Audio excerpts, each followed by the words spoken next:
네, 지난 시간까지 4차례에 걸쳐서 하나님의 사람 엘리야가 어떻게 호렙산까지 도망쳐 왔고 또한 어떤 과정들을 통해서 회복을 얻게 되었는지를 같이 살펴봤습니다. 오늘은 엘리야와 관련된 직접적인 내용은 아니지만 호렙산의 엘리야 사건을 읽어볼 때 같이 생각해 볼 만한 내용을 다뤄보려고 합니다.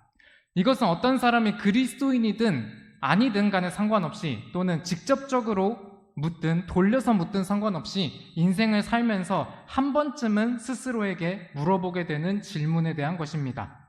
그것은 바로 우리가 인생을 살아가야 하는 이유에 대한 것입니다.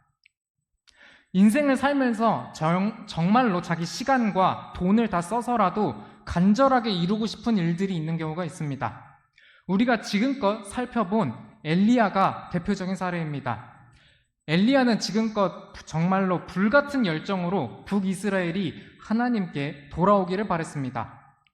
하지만 북이스라엘의 왕 아합과 왕비 이세벨은 엘리야의 기대와는 다르게 전혀 회개를 하지 않았습니다. 오히려 반대로 이세벨은 엘리야에게 죽음의 위협을 가했습니다. 그러자 엘리야는 절망해서 광야로 도망가고 하나님께 죽음을 구합니다.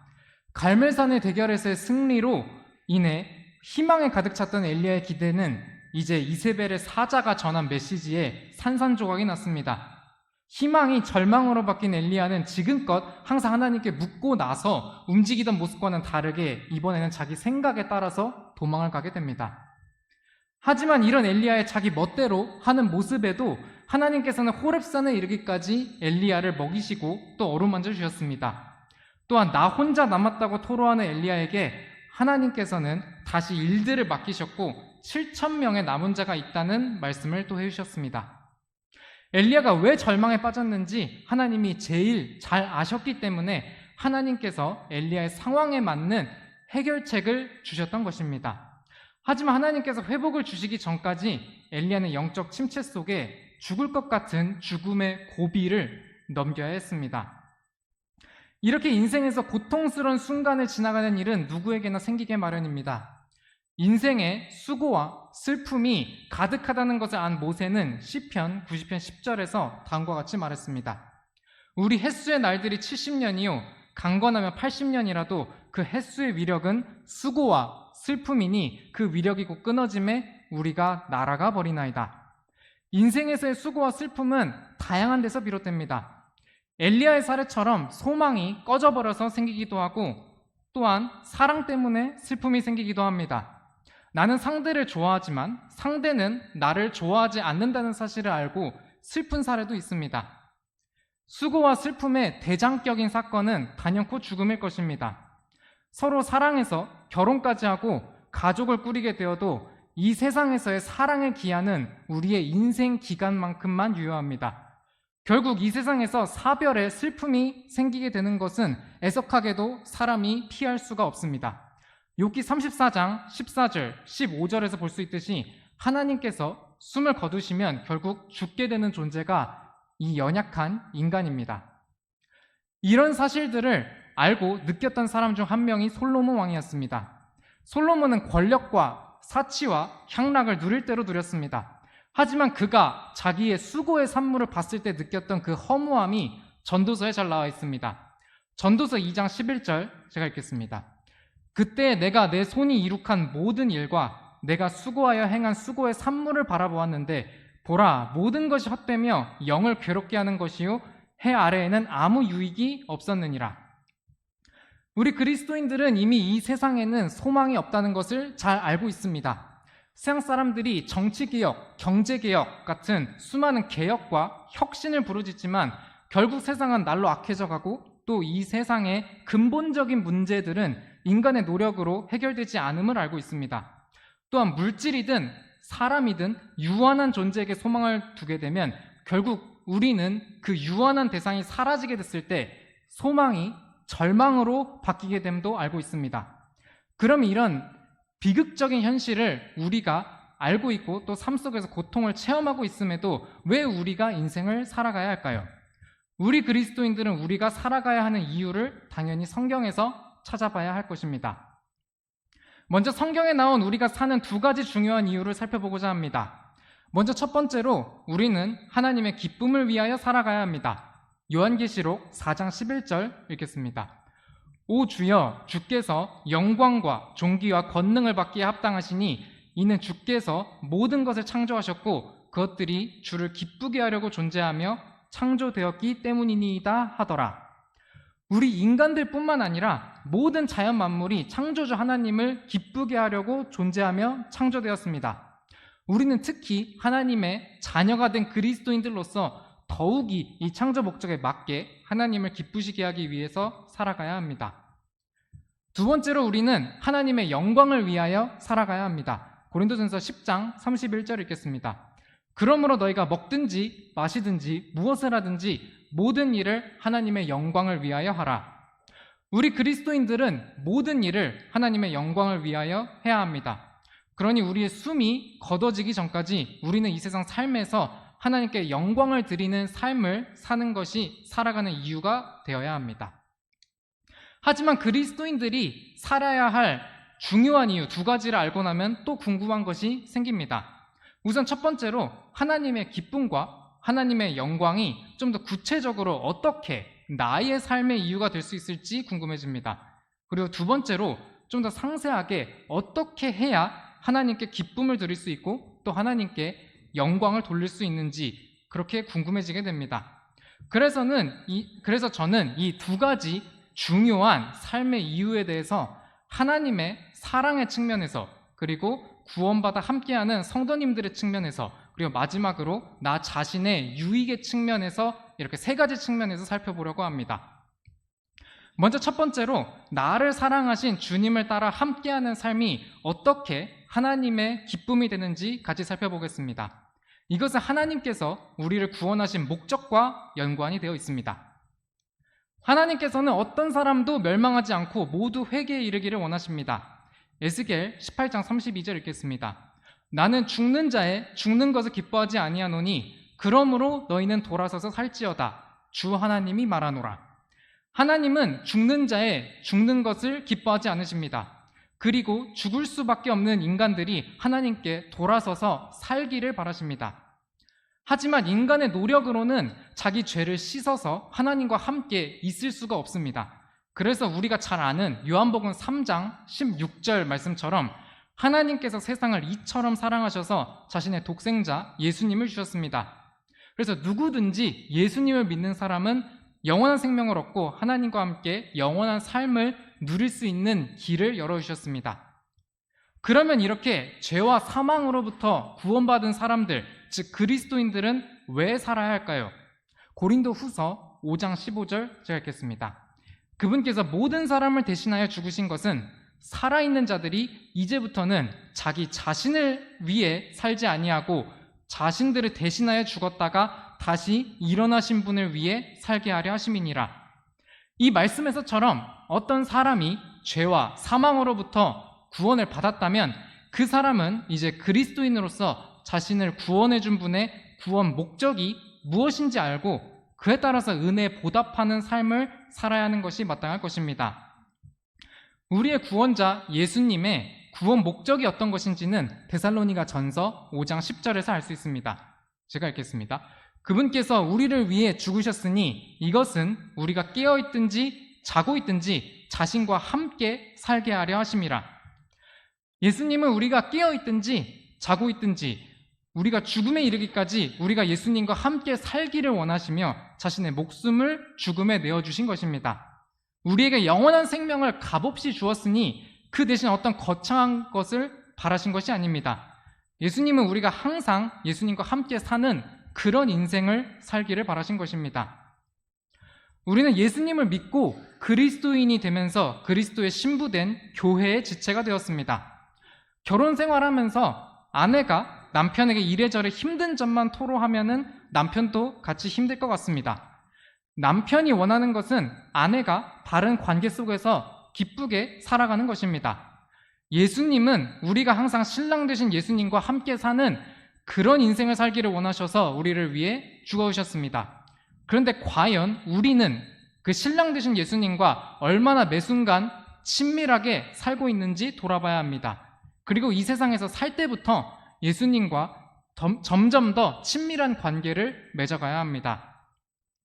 그리스도와 교회의 사랑의 관계는 솔로몬의 아가에서 솔로몬과 술람미 여인의 사랑에 대입해 볼 수 있습니다.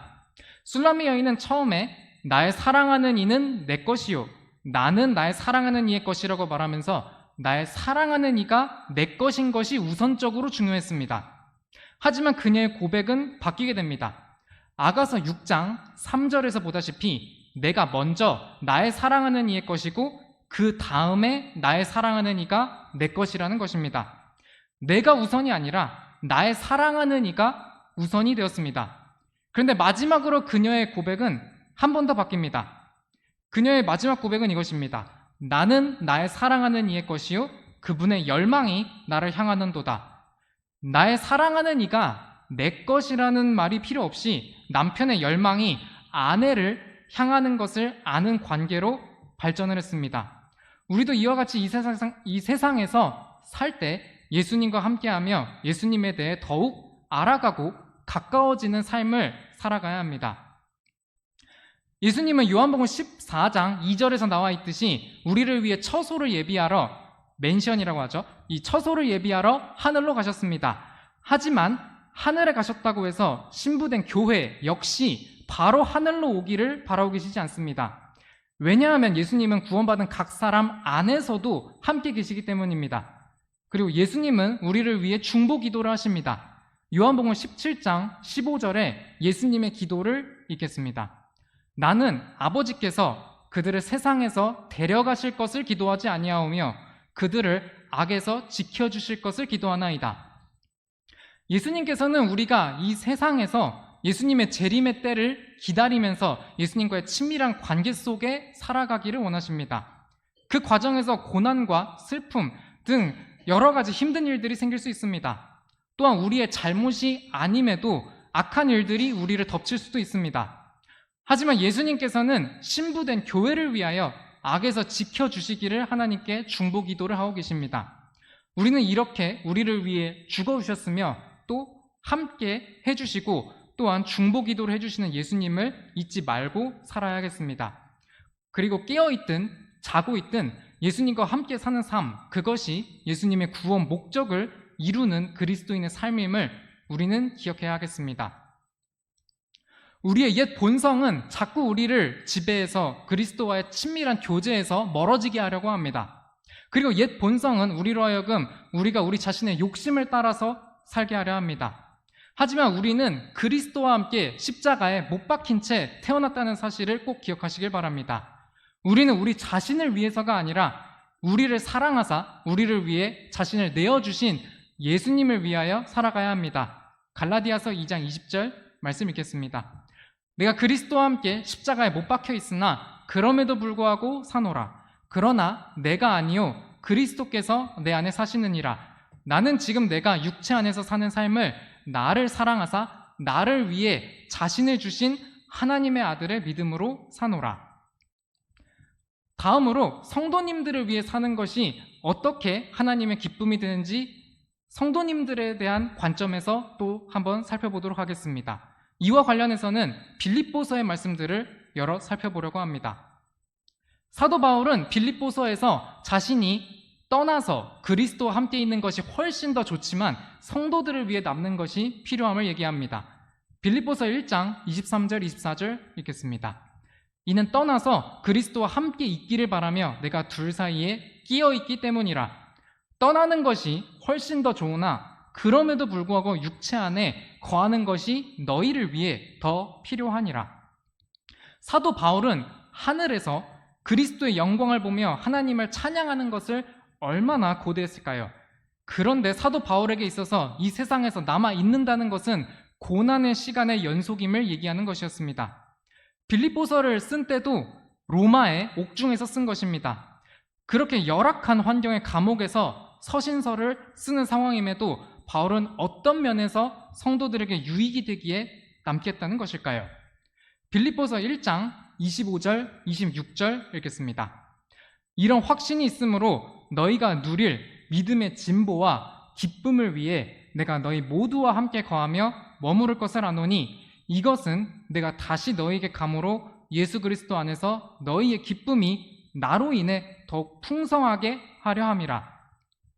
신약 성경 중에 빌립보서에서 이 리조이스, 기쁨이라는 단어가 제일 많이 나옵니다. 그리고 여기서 사도 바울이 빌립보 성도들과 함께 거하며 머무르려는 이유도 믿음의 진보와 기쁨 때문임을 알 수 있습니다. 여기서의 기쁨은 세상적인 기쁨이 아니라 예수 그리스도 안에서 누리는 기쁨입니다. 사도 바울은 자신이 이 세상에 있으면서 자신이 성도님들에게 예수 그리스도 안에서 누리는 기쁨을 주는 통로가 될 수 있음을 알았습니다. 이 기쁨은 희생이 필요하며 육신의 고단함이 선행될 수도 있는 것이었습니다. 하지만 그럼에도 바울은 기뻐할 것임을 얘기합니다. 빌립보서 2장 17절 18절입니다. 참으로 그러하며 또 너희 믿음의 희생과 섬김 위에 내가 헌물로 드려질지라도 나는 기뻐하고 너희 모두와 함께 기뻐하노니 바로 이런 까닭으로 너희도 기뻐하고 나와 함께 기뻐하라. 그런데 바울은 어떤 일들로 인해서 이렇게 자신이 기쁘고 또 성도들도 함께 기쁠 수 있었을까요? 먼저 복음 선포로 인해 기쁠 수 있었습니다. 빌립보서 1장 18절 읽겠습니다. 그러면 무엇이냐? 그럼에도 불구하고 거칠애로 하든지 진실로 하든지 모든 방법으로 그리스도께서 선포되시나니 이로써 나는 그것을 기뻐하고 참으로 기뻐하리라. 하나님께서 복음 선포에 어리석은 것으로 믿는 자들을 구원하시는 것을 기뻐하셨습니다. 그래서 복음 선포를 통해 바울 역시 기뻐하고 또한 성도들도 함께 기쁠 수 있었습니다. 또한 없는 살림에서도 필요한 물질들을 보내서 섬겼기 때문입니다. 빌립보서 4장 18절에 보면 빌립보 교회 성도들은 바울에게 필요한 물질들을 보낸 것을 알 수 있습니다. 그리고 이것은 하나님을 매우 기쁘게 한 것이라고 나옵니다. 서로 섬기는 태도는 하나님을 기쁘게 하며 이는 섬김을 주는 자와 받는 자 모두에게 기쁨을 주게 됩니다. 이렇게 성도님들을 위해 살아가며 주 안에서 함께 기쁨을 누리는 것도 우리 그리스도인들에게 삶의 이유가 됩니다. 이 기쁨을 누리기 위해 우리가 진리 안에서 서로 사랑하며 성도님들을 소중히 여기는 마음이 필요하겠습니다. 데살로니가 전서 2장 8절 읽겠습니다. 우리가 이같이 너희를 다정하게 사모하여 하나님의 복음뿐만 아니라 우리 자신의 혼도 너희에게 기꺼이 나누어 주려 하였으니 이는 너희가 우리에게 소중하였기 때문이라.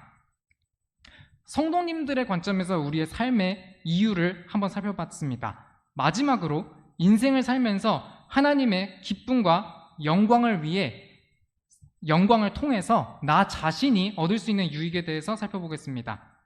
우리는 인생을 살면서 인생에서 가장 적합한 시기들이 있음을 알게 됩니다. 사람은 살면서 평생 배워야 되지만 특히 학생 때 배우는 것이 평생을 가게 됩니다. 스포츠 선수들도 어릴 때부터 자신을 훈련해야 20, 30대에 자신의 잠재력을 마음껏 발휘할 수 있습니다. 또한 특정 장소에서 최적으로 할 수 있는 활동들도 있습니다. 말씀을 유튜브로도 들을 수 있지만 교회에서 모였을 때 말씀을 더 은혜로이 받을 수 있고 또한 그리스도인들 간에 교제를 할 수 있습니다. 학교에 다닐 때에야 밖에서 구하기 어려운 책들을 도서관에서 쉽게 찾을 수 있습니다. 또한 학생 신분일 때 어학연수나 교환학생 등의 대외활동 기회들을 쉽게 구할 수 있는 그런 경우들도 있습니다. 이 세상 삶 자체도 그렇습니다. 영원한 세계에 들어가서는 못하지만 이 세상에서만 할 수 있는 것들이 있습니다. 제일 쉽게 들 수 있는 예시가 복음 선포입니다. 하나님께서는 복음 선포를 기뻐하시지만 복음 선포의 기회는 이 세상에 사는 삶 동안만 가능합니다. 그리고 하나님께서는 많은 사람을 의로 돌아서게 하는 자들에 대해서는 다니엘 12장 3절 말씀에서처럼 별처럼 영원토록 빛날 영광을 약속하셨습니다. 이 세상에서의 삶이 영원에서 내가 받을 영광을 결정하는 것입니다. 고린도전서 9장 18절에 보시면 복음 선포는 보상이라고 나옵니다. 제가 읽겠습니다. 그러면 나의 보상이 무엇이냐? 진실로 내가 복음을 선포할 때에 그리스도의 복음을 값없이 선포하고 이로써 복음 안에 있는 나의 권리를 남용하지 아니하는 것 그것이니라. 이 보상은 우리가 이 세상 살면서 복음을 전해야 받을 수 있는 것입니다. 또한 성도님들을 위해 살아가는 것이 우리의 삶의 이유 중 하나라고 말씀드렸습니다. 이 부분과 연관되어 우리가 성도님들을 섬기는 것들 또한 우리의 열매가 됩니다. 빌립보서 4장 16, 17절 읽겠습니다. 내가 데살로니가에 있을 때에도 너희가 한 번 그리고 또다시 내 필요를 위해 보내었느니라. 나는 선물을 바라지 아니하며 오히려 너희 회개 장부에 넘치게 될 열매를 바라노라. 우리가 이 세상에서 하는 일들은 모두 하늘의 회개 장부에 기록되어 그에 따라 우리는 보상을 얻게 될 것입니다. 우리가 하나님을 기쁘게 하기 위해서 믿음이 필요합니다. 그리고 하나님께서 계심을 믿고 또 부지런히 하나님을 찾는 사람들에게 보상을 해주실 것입니다. 우리의 믿음이 하나님을 기쁘시게 하고 또한 우리에게 보상의 유익을 줄 것임을 우리는 알아야 합니다. 히브리서 11장 6절 읽겠습니다. 그러나 믿음이 없이는 하나님을 기쁘게 할 수 없나니 그분께 가는 자는 반드시 그분께서 계시다는 것과 또 그분께서 부지런히 자신을 찾는 자들에게 보상해 주시는 분이시라는 것을 믿어야 하느니라. 영어 속담 중에 present is present라는 말이 있습니다. 우리말로 번역하면 현재는 선물이다 정도로 번역할 수 있겠습니다. 이는 present라는 단어가 현재란 뜻도 되고 또 선물의 뜻도 되기에 생긴 표현입니다. 그런데 이 말은 사실입니다. 우리가 이 세상에서 살기 때문에 하나님께서 우리에게 주실 보상을 쌓을 수 있는 기회를 제공받고 있습니다. 우리가 누리고 있는 이 세상에서의 시간들은 하나님께서 우리에게 주신 귀한 선물입니다. 이 세상에서의 삶 속에서 힘듦과 고단함이 있겠지만 우리는 그 시간 속에서도 하나님이 함께 하신다는 것을 믿고 이 세상에서의 삶을 하나님의 선물로 소중히 여기는 것이 필요하겠습니다. 이제 마무리하면서 서론에서 살펴봤던 전도서 얘기를 잠깐 다시 다뤄보도록 하겠습니다. 전도서 초반부에서 솔로몬은 모든 것이 헛되며 해 아래에는 아무 유익이 없었다고 얘기했습니다. 하지만 그렇게 전도서가 허무하게 끝나지 않았습니다. 물질이든 사람이든 유한한 존재에게 소망을 두게 되면 결국 우리는 그 대상이 없어지게 될 때 소망이 절망으로 바뀌게 됩니다. 그렇기 때문에 우리가 우리의 삶의 이유를 이 세상의 것들에서만 찾게 된다면 결국 실망밖에 할 수 있는 것이 없게 됩니다. 그러니 우리는 유한한 것들이 아니라 무한한 하나님을 바라봐야 합니다. 시야를 이 세상의 해 아래에서부터 옮겨서 하나님과 영원을 볼 때 전도서의 결론은 드러나게 됩니다. 전도서 12장 13절 14절 읽겠습니다. 우리가 전체 일의 결론을 들을지니 하나님을 두려워하고 그분의 명령들을 지킬지어다. 이것이 사람의 온전한 의무이니 이는 하나님께서 모든 은밀한 일과 더불어 선한 일이든 악한 일이든 모든 일을 심판하실 것이기 때문이라. 하나님께서 결국 선한 일이든 악한 일이든 심판하실 것이고 인간의 모든 일들에 대해 정산을 하실 것입니다. 우리는 그분을 믿음으로 신뢰해서 그분의 기쁨을 위해 또 그분께 영광을 돌리는 삶을 살도록 우리의 가치의 방향을 하나님께 맞추도록 해야 하겠습니다. 오늘의 말씀을 정리해 보도록 하겠습니다.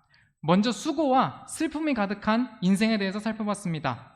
삶 속에서 우리는 희망이 절망으로 바뀌면서 좌절할 때 또는 사랑이 실패하거나 사랑하는 사람이 떠나는 때 등등 삶의 목적을 잃는 경우들을 보게 됩니다.